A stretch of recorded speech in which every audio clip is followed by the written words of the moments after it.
Hello, Lovelace. Welcome to today's English lesson, which continues to look at our model text, our biography. Okay.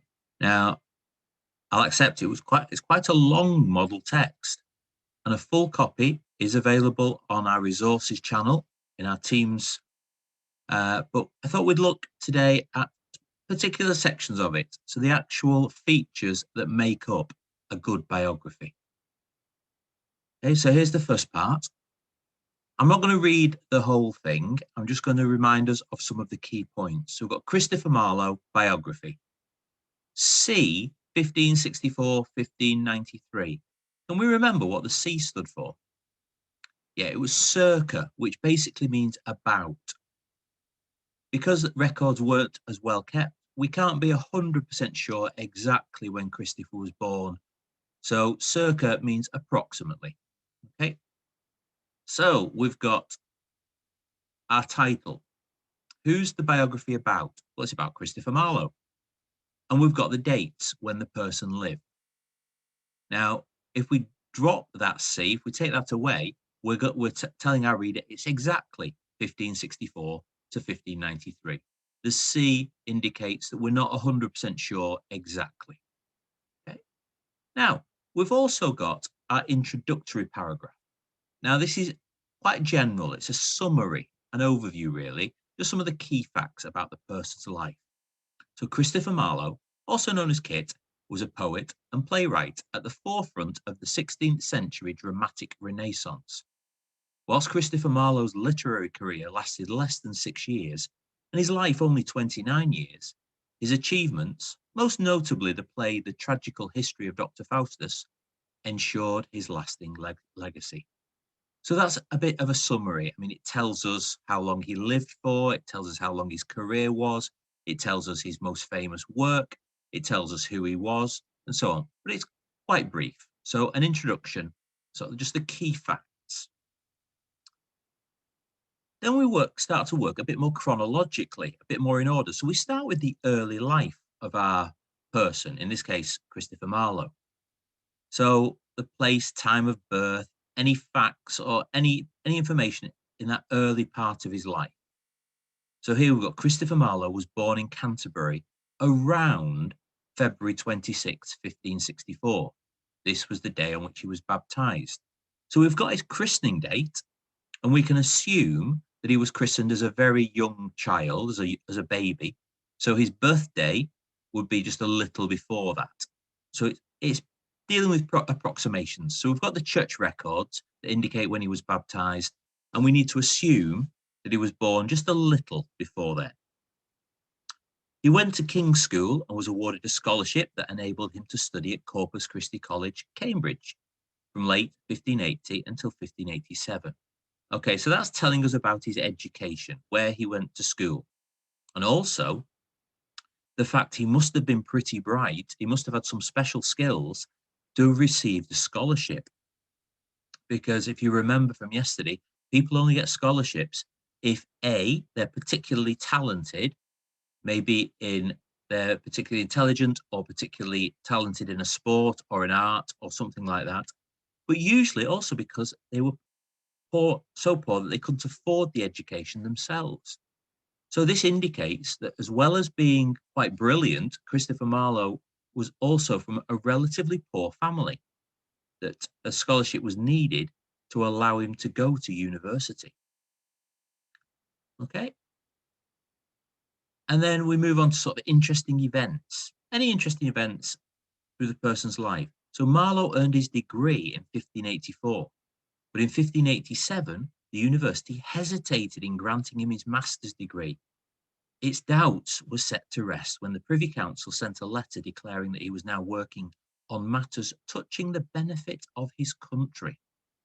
And we discussed yesterday how there were sort of rumours, speculation, that Christopher was actually a spy working for the British government and working for the British Crown, let's say as an undercover agent, as a spy. So some really interesting events from his life. Moving on, we talk about, as far as possible, a biography being in chronological order. Now, there will be a little bit of jumping about because, for example, if one of our early paragraphs is about his entire education, there might be some events that took place during that time that we need to put in a later paragraph. But as best we can, we write a biography in chronological order, in the order in which the events happen. Okay, so the next couple of paragraphs continue with these important life events. So we talk about Marlowe's service to England. Now, it wasn't specified in the letter, so we're not 100% sure exactly what it was. So in the biography, it talks about speculation, thinking that he was possibly a spy, but we really don't know. There was no evidence of it. But as far as the building of the biography goes, these are more paragraphs that share important events from his life. Then we move on to his career. So he's left university now, okay, after 1587. Again, we can't be precise. We don't have the records. We don't have that information. But after 1587, Marlowe was in London writing for the theatre. And then in brackets, and probably also engaging himself in occasional government service. So what they're saying there is he was writing for the theatre, he was writing his stories and plays for the theatre, but maybe he was doing a little bit of spying on the side as well. But this paragraph links to his career. So we've moved on from education and we're now on to jobs and working life.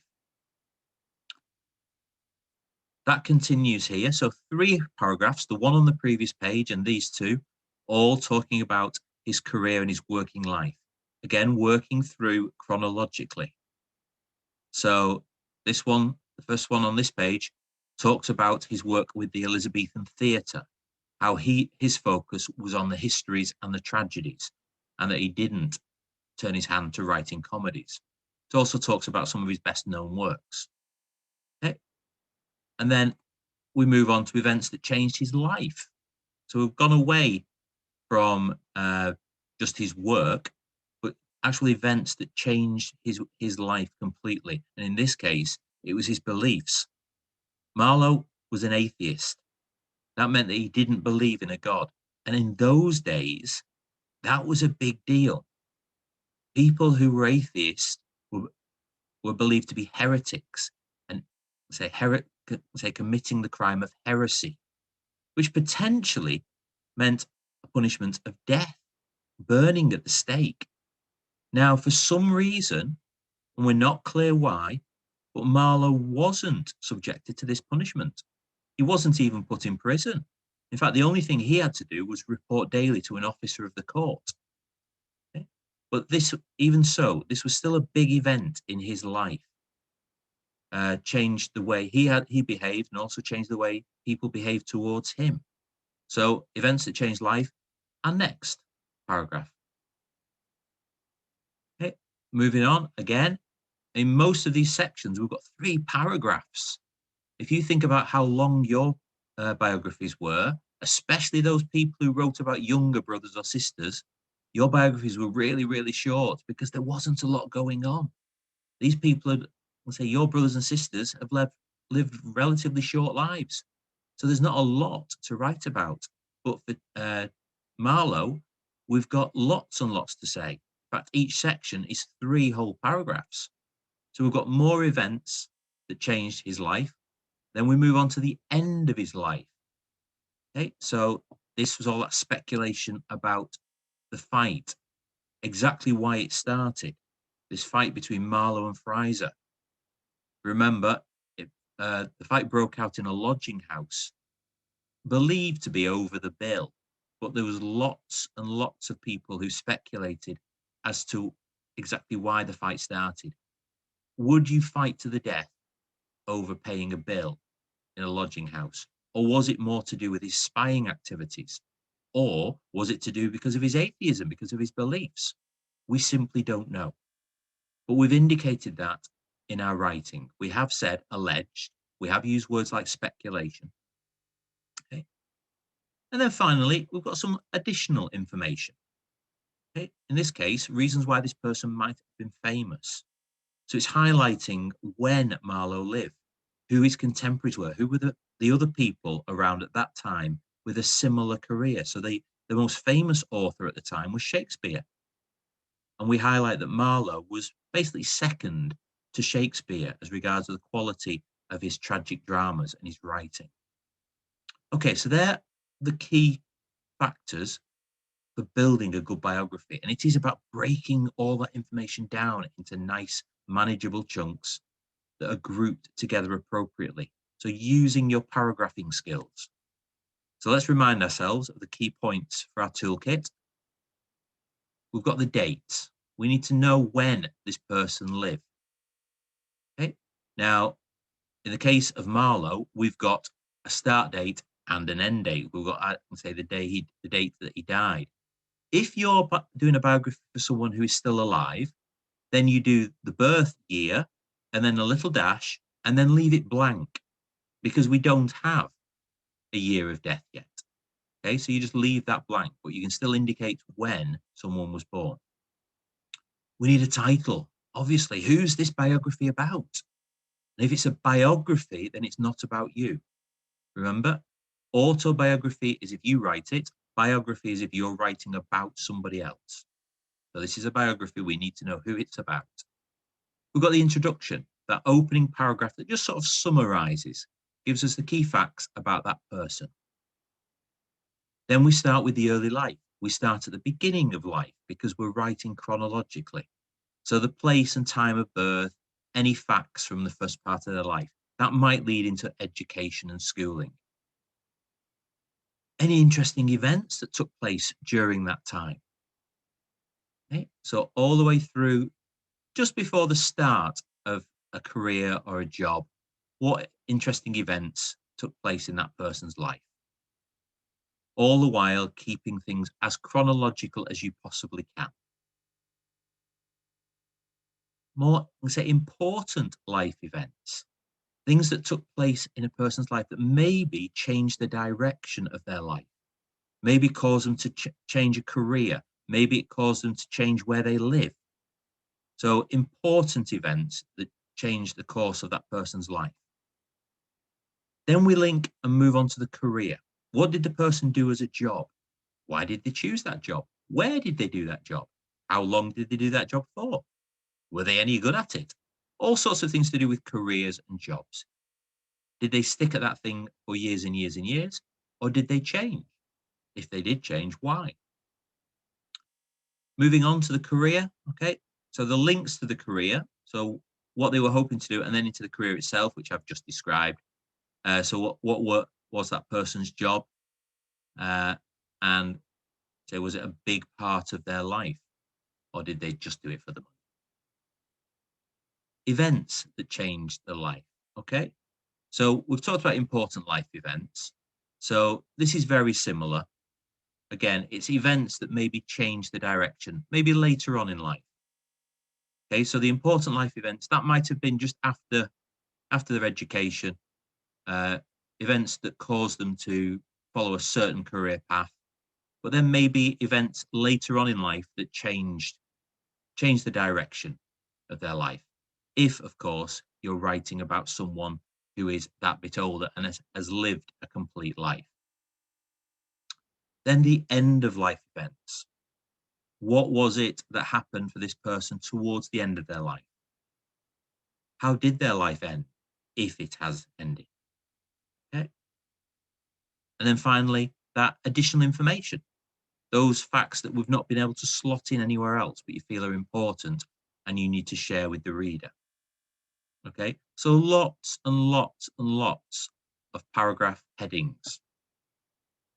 Now, there's no hard and fast rule to say you have to use all of them, but I think the important ones here, obviously, are the title, the dates, and the introduction. Start your biography off clearly. Moving into early life, maintaining that chronological order, and then working through schools and education, important events that steered the course of someone's life, and the career before moving on to the end of life events. Okay, we will look more at biographies in the days and weeks to come. But for now, your task for today is a short write task. I am going to ask you to write 3 sentences. That's it. Each sentence needs to contain all 3 words from these groups. Okay, so sentence 1 is going to contain 3 words, or the 3 words I give you, plus whatever words you need to make your sentence make sense. Okay, as I've said there, can you think of any interesting grammar tricks to use? Parenthesis is always a nice little grammar trick to extend a sentence to make it longer and get more words into it. But there's your first group. So sentence 1 needs to contain all 3 words: dramatic, lasting, and awarded. So can you come up with a sentence to contain those 3 words? Sentence 2 needs to contain attaining, provoked, and occasionally. Okay. And finally, sentence 3, histories, knowledge, and released. Okay. 3 sentences, each sentence with those 3 words plus whatever other words you need for it to make sense. Okay. And that's what I'm looking for. These sentences should make sense. You need to demonstrate your understanding of those words. Okay. But for now, that's the end of the lesson. As always, look after yourselves, take care of those around you, and I will see you very soon.